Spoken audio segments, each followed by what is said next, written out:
Sure. I mean, pretty good second half, huh? Obviously K-State's a great team. It was a great game.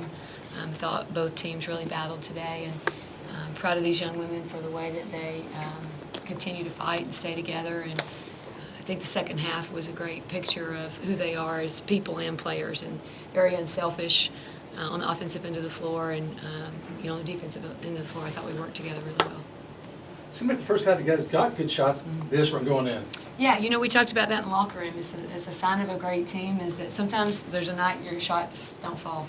And we had some good looks early, but we kept defending. We talked about the score at halftime.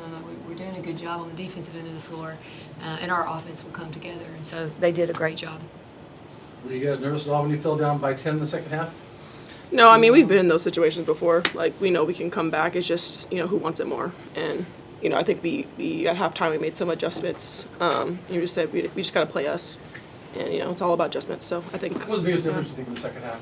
Say that again? What was the biggest difference in the second half for you guys? I think it was our defense. It was just, it was a lot better than our first half. I think we made adjustments of, just being in gaps and more ball pressure, and knowing, like, who their scorers were on the team. Like, Kansas State is a good team. They have a lot of threats. But I think we just kind of came together.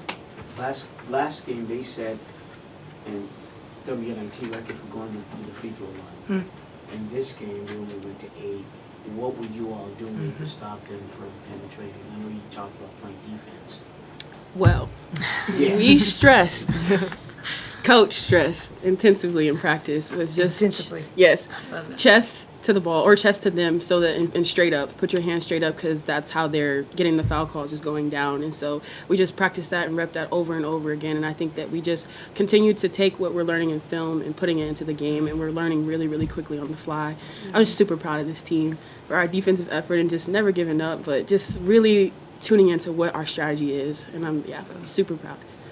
I'm sorry. Go ahead. Yeah, speaking of continuing, the coach talked about it. It seemed like whenever there was a loose ball, you kept on going after it, and somehow you were able to pick that up. Can you just talk about that focus, and then even add on about that? Just continue to go after the ball, loose ball. Yeah, I mean, it's just see ball, take ball. That's what she says all the time. But we just wanted to be aggressive. We wanted to give them some defense they've never seen before. We watched Texas play a little bit, and that was some tough defense for them. And so we wanted to be better than Texas and show them what, Washington is about. And our identity is defense. And so we just honed into that, like I said, and gave all we had for every single loose ball. We wanted to win every 50-50 ball. I think you got more aggressive personally offensively in the third quarter. Did you feel like you needed to do that? I just wanted to be anything that my team needed, I just wanted to be there, and I wanted to be present, and I didn't want to go home. So whatever the shot was, I was going to take it. Whatever the extra pass was, I was going to make it. And so, I just wanted to be everything I could for my team. Could I cut and paste that question about being aggressive offensively? Can you talk about that for you? Yeah, I think Trent kind of covered it. I think. Wait, sorry. Your question was about. You, especially when you got some shots.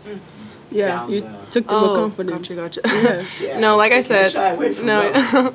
no, yeah, I think, obviously my teammates and my coaches have a lot of confidence in me, and we just, when Coach Tina always says, if you see your teammate has a shot, uplifting them and just, but I think we're just a good team at, knowing what shots to take and what are good ones and which ones are great ones. So I think tonight, second half, we did a better job with just knocking them down, so. You guys think about playing Oregon a fourth time? Oh, yeah. I think they're a great team. I think they've got a great history, and it's the next game. And so we're process-driven. It's the next game on the schedule. We're excited to get together and got one day to prepare. Fortunately, we've seen them before, but they're scoring it at a high clip right now. And so we got to get to work and start preparing. How important the development of this team is it to get to play all these extra games? Well, one, it's important because we don't want to let our seniors go. So we want to play with them until we can't play anymore. And so they mean so much to us. And then I think your question is to the future, and we do have a lot of young players that this is an incredible experience for as well. And so I think we're playing for each other overall, and we don't want to stop being together. So it's a great gift, and we're very grateful. Just going back to what you said in terms of your 24 hours, you played this team 4 times. Will the game be more about kind of the effort, who really wants it more? Well, I think I think both these teams are going to fight very hard, and both these teams are going to want it very much. And so, and Trent alluded to this, we've become a team that really does understand scouting and execution, and we grow each game in that. So this is another opportunity for us to understand in a quick turnaround, what we'll have to do to be successful and what we'll have to try to stop them from doing. And so, it'll be a great game. Thank you very Thank much. you. Thank you, guys. Thank you. So grateful. Good job. Good job.